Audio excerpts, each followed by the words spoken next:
marami ngayon, tila nilamon na ng TikTok ang 55 anyos na NBSB o No Boyfriend Since Birth na si Rose. Ayaw kong mag-TikTok. Matanda ako, hindi ako mahilig sa ganun. Pero tila malala ang biro sa kanya ng tadhana dahil ang kauna-unahan pa man din niyang naging jowa, hindi lang makinis, maputi at aesthetic. Ang boyfriend ni Rose, isa pang certified na TikTokerist. Ang galing niya talaga sumayaw. Kinikilig.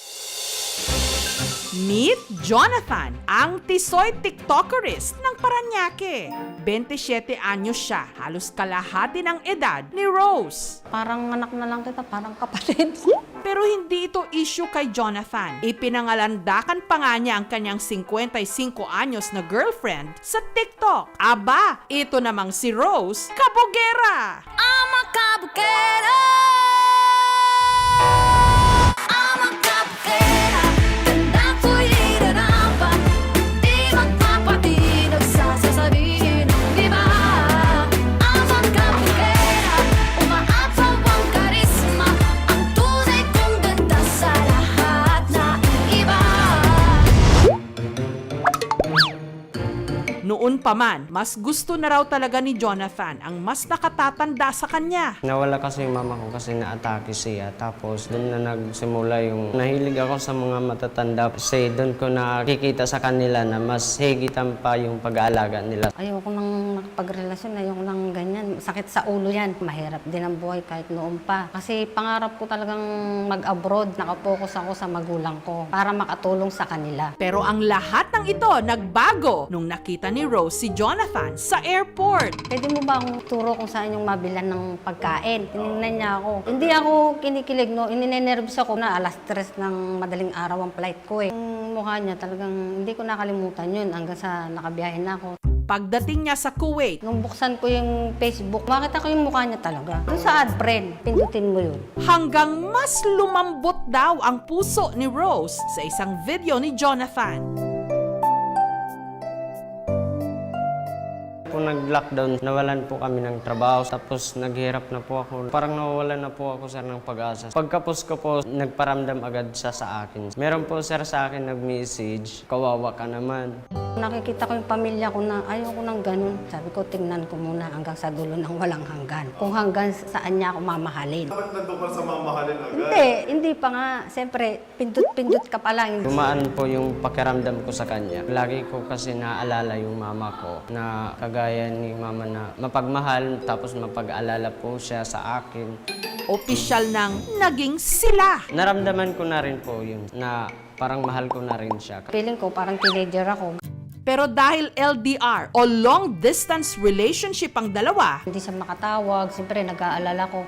Magalit ako. Hindi mo rin ako masisi kung nasan ka na nagpunta. Wala ako load kaya di kita ma-replyan.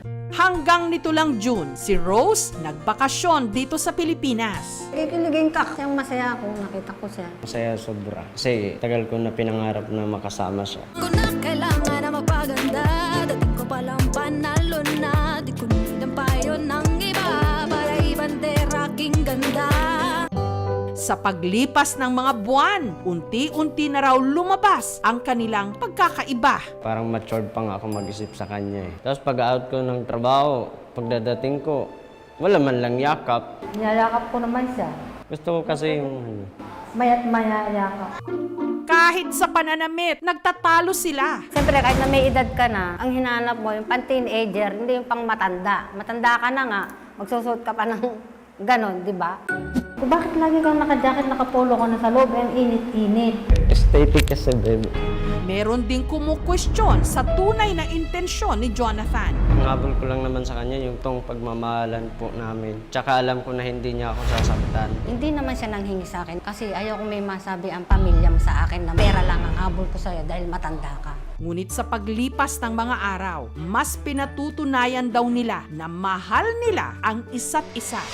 Ang mas inaalala ng araw ngayon ng dalawa, 3 months ang bakasyon ko eh, hanggang September pa. Pero kailangan nating magtrabaho. Kailangan ko rin mag-apply sa iba. Kasi may visa pa ako, hindi pa expire. Sabi ko sa kanya, huwag ka na lang umalis, babe, kasi gusto ko yung magkasama tayo lagi. Babe, mamili ka. Mag-ibang bansa ka o dito ka sa akin na magkasama tayo. ano Ano kaya ang magiging desisyon ni Rose? Hindi. Hindi na ako aalis habang buhay. Dito na lang ako. Pangako ko sa iyo yan. I love you very much. Mahal na mahal kita. Masaya po sir kasi alam ko na hindi niya ako iiwan hanggang sa dulo. Alam ko na mahal niya talaga ako. Salamat sa lahat ng sinasabi mo sa akin. Tutuparin ko yan bilang asawa ko. I Sana. love you so much.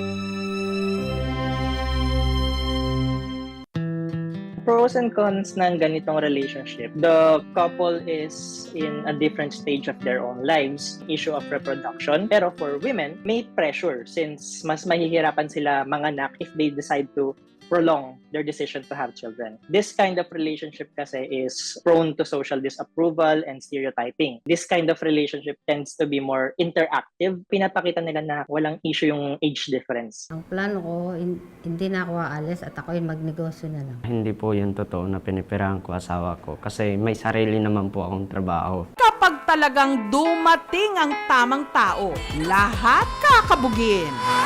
I'm a caballero.